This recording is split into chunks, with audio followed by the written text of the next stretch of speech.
కాంగ్రెస్ ప్రభుత్వంపై బీఆర్ఎస్ నేత మాజీ మంత్రి హరీష్ రావు ఫైర్ అయ్యారు. కాంగ్రెస్ ప్రభుత్వం తమ చేతకానితనాన్ని కప్పిపుచ్చుకోవడానికి గోబెల్స్ ప్రచారం చేస్తోందన్నారు.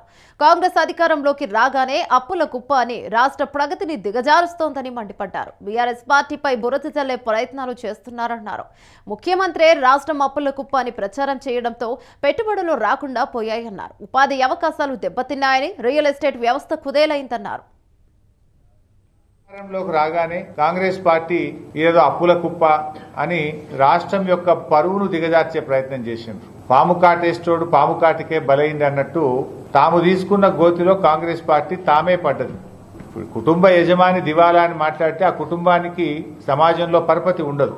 రాష్ట్ర పెద్దగా ఉన్న ముఖ్యమంత్రి అసెంబ్లీలోనే దివాలా దివాలా అని మాట్లాడి లేని దివాలాను ప్రచారం చేసి మా మీద బురద జల్లబోయి తాను బురదలో ఇరుక్కున్నాడు. ఈరోజు ఏమైంది?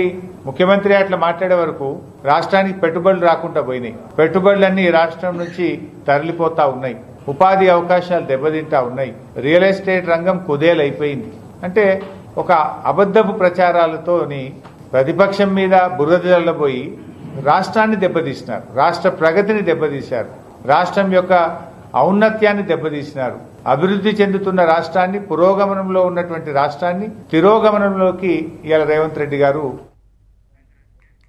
తెలంగాణను దివాలా అని వారికి ఆర్బీఐ రిపోర్టు చెంపపెట్టు లాంటిదన్నారు మాజీ మంత్రి హరీష్ రావు. 10 ఏళ్లలో ప్రతి రంగాన్ని కేసీఆర్ పరుగులు పెట్టించారన్నారు.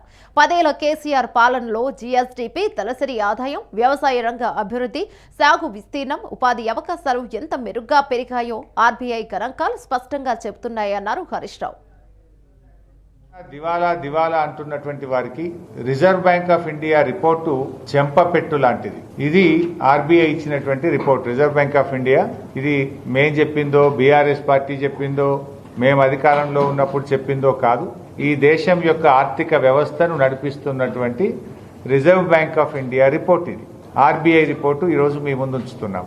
10 ఏళ్లలో ప్రతి రంగాన్ని కేసీఆర్ గారు అభివృద్ధి పథంలో పరుగులు పెట్టించారని ఆర్బీఐ విడుదల చేసినటువంటి హ్యాండ్ బుక్ ఆఫ్ స్టాటిస్టిక్స్ 2024 నివేదికలోని గణాంకాలు కళ్లకు కట్టినట్టుగా మనకు చెప్తా ఉన్నాయి.